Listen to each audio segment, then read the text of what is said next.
Je suis aussi influence dans la création des conditions de vie ou impacte les besoins qui des actions qui mèneront à une guerre intercontinentale. Coucou tout le monde, j'espère que vous allez bien. Du coup, hier, je vous avais promis une FAQ et on va y répondre aujourd'hui. Voilà. Pour commencer, il faut définir la culture populaire. Ce terme caractérise la culture appréciée par le plus grand nombre et qui est le plus souvent véhiculée par les médias de masse. Cette culture populaire entraîne une homogénéisation de la société à tous les niveaux, que ce soit au niveau de la façon de penser, au niveau de la façon de s'habiller ou bien au niveau de la façon de parler. Il y a beaucoup de gens qui se mettent sur les réseaux sociaux, beaucoup de politiciens qui se présentent sur TikTok. Oui, et puis qui essayent d'avoir les voix des jeunes qui représentent l'avenir des électeurs, justement. Être populaire, c'est être apprécié. C'est spontané et instinctif. Pour être heureux, il faut faire le deuil d'une admiration universelle. Nous sommes une minorité à ne pas la rechercher. Elle n'est pas nécessaire, c'est qu'un détail. À partir du moment où on la recherche, ça devient autre chose, un moyen de flatter son ego et son orgueil. C'est donc incompatible avec le bonheur. Je sais pas si t'as vu la vidéo de McFly et Carlito. C'est ça, oui. Et je me suis sentie vraiment affectée par cette vidéo parce que, en fait, moi, elle m'a fait rire et j'ai vraiment ressenti l'image que, du coup, le président actuel essayait de montrer. Ouais.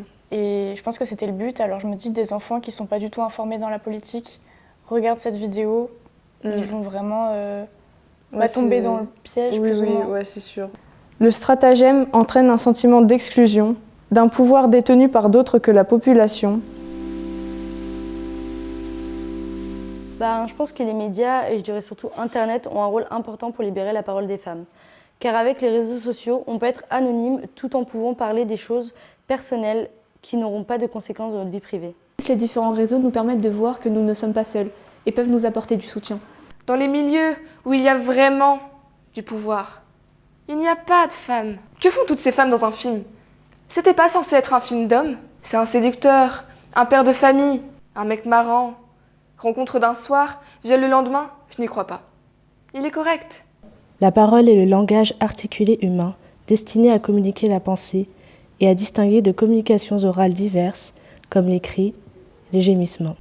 Apparemment, des études ont prouvé que le simple fait de parler de nos problèmes et de partager nos émotions négatives avec quelqu'un en qui nous avons confiance permet de réduire le stress, de renforcer notre système immunitaire et de diminuer la détresse émotionnelle. Manipulation, populisme, vouloir susciter le plus d'attention du public, magouille, tentation quand le bif se mêle au pouvoir, justesse, dans le discours inclusif à tous où se retrouve la plèbe. Mais ce discours disparaît une fois les urnes vidées, les enveloppes, le peuple dépouillé. Mais fuck, tant que t'es douillé dans ton monde, les keufs bien guidés font la ronde autour d'ordres non déclarés. Au moins ça fera l'unanimité, la une en titre. L'État français nous manipule. Le populisme induit de la manipulation, vu que vérité ne rime pas avec politique en élection. Ils veulent la puissance, se brûlent avec leurs propres flammes. Pas grave, tant qu'il y a du spectacle, ils dansent. Tant que quelqu'un les acclame, ils pensent. On vit dans ce monde plein de bruit, où tout s'accélère tout le temps, et où il est difficile de trouver un moment de silence. Ce brouhaha prend tellement de place que j'ai la sensation qu'il est greffé à moi. Il est tellement présent qu'il m'empêche de réfléchir. J'arrive pas à m'en défaire. Autrefois existait un lapin dont le charme ravissait tous ceux qu'il croisait. Un vieillard vient à croiser sa route. Charmeur de nature et d'humeur à raconter de belles choses, il entreprit la conversation. Je vois sur votre visage que vous avez subi toute votre vie. N'êtes-vous pas révolté? Ne souhaitez-vous pas participer à une grande cause? Il y avait quelque chose dans le regard du lapin qui prêtait à l'écouter. Envoûtant, attirant, mais aussi effrayant. Mes amis, posez-vous des questions sur pourquoi est-ce que vous vous sentez différent par rapport à hier. Donc Bibralance, que moi j'ai bien testé en amont, ça a bien marché sur moi, ça m'a vraiment rendu les dents blanches et surtout ça ne les a pas abîmées. C'est pour ça que je vous le propose tout simplement, c'est parce que c'est vraiment safe et que je sais que ça pourrait servir à certains. Il se trouve que des chercheurs basés en Ukraine ont récemment découvert la présence de nanorobots dans la liste des ingrédients que compose le dentifrice. Ces nanorobots sont programmés pour modifier l'information génétique de nos génomes afin de créer une nouvelle génération d'individus aussi manipulables et malléables que de la pâte à modeler. Pensez-vous qu'un film n'a aucun impact sur les représentations collectives? Pensez-vous qu'il y a assez de représentations réalistes dans la culture populaire? Pensez-vous? J'ai l'impression d'être coincée dans une boucle. Vous voyez, le genre de boucle temporelle qu'il y a dans les films de science-fiction? On dit que le populisme fait son retour. Je me souviens de ces discours d'Hitler où il semblait mettre la foule en transe, leur criant des souhaits qu'il avait formulés, mais que eux étaient censés penser. Je suis couchée dans mon lit, c'est la nuit, et d'un coup, il y a une genre de gargouille qui rentre, qui se pose sur mon torse. J'arrive plus à respirer. Je sais pas trop ce que ça signifie. Je me pose pas vraiment la question, parce que j'ai peut-être pas envie d'avoir la réponse. Enfin bon, je vais te laisser et rappelle-moi quand tu seras disponible. Bisous.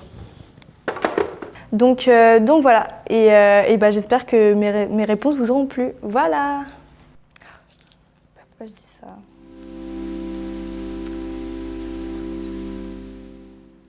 Ah oui, pour les dents. Comment as-tu commencé YouTube ? Alors, est-ce que YouTube et les réseaux sociaux... Putain, il reste combien de questions ? Est-ce que YouTube et les réseaux sociaux te prennent...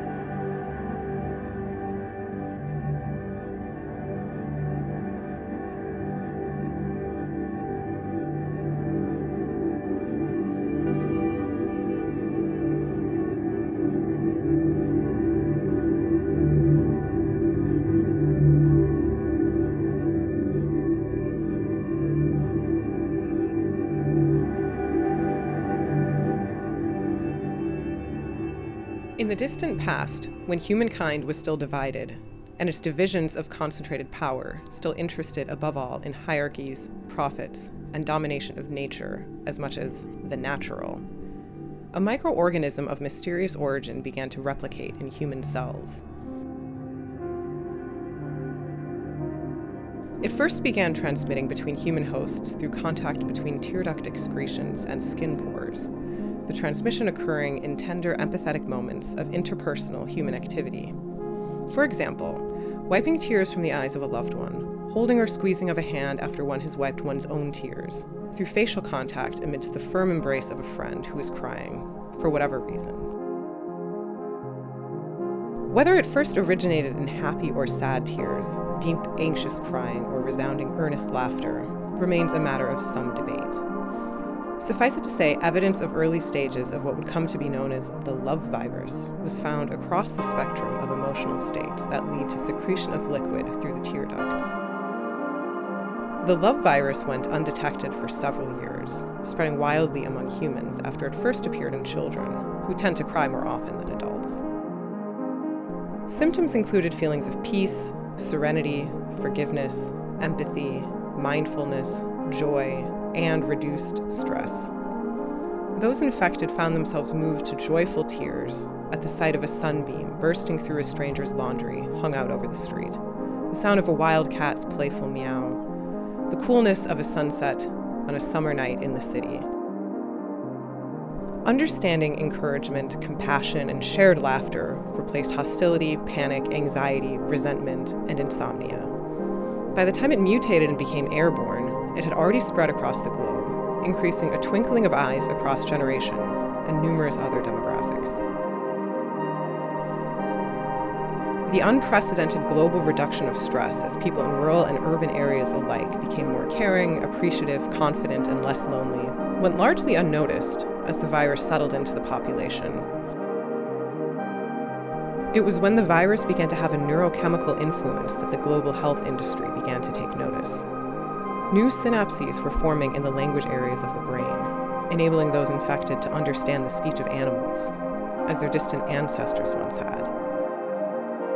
This interspecial unearthing of ancient communicative ability brought with it an enhanced extra-linguistic sensitivity among and between humans as well, as visual and olfactory discernment and processing of emotional and semantic cues heightened to a level comparable to that of reading, listening, speaking, and writing within a shared, mutually intelligible linguistic system. There were fewer misunderstandings, more earnest and introspective dialogues, fewer non-productive and pointless arguments, less nihilistic, egotistical speech delivered to a semi-anonymous audience who already agrees with you. These factors helped shepherd the stories of human-animal communication that saturated the media to reach a sympathetic and curious public. Headlines were not shy in their utopian aspirations. At last, universal understanding.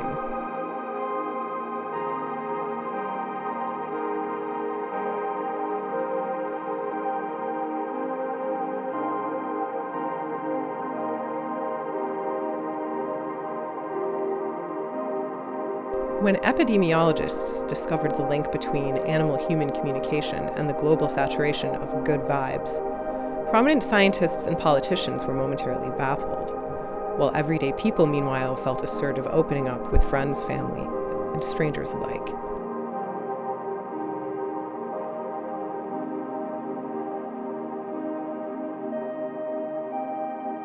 Human-animal-plant communication was the final stage of the love virus's mutation, before interspecies dialogue ushered in a new renaissance that begat the era of prosperity and equity that continues today.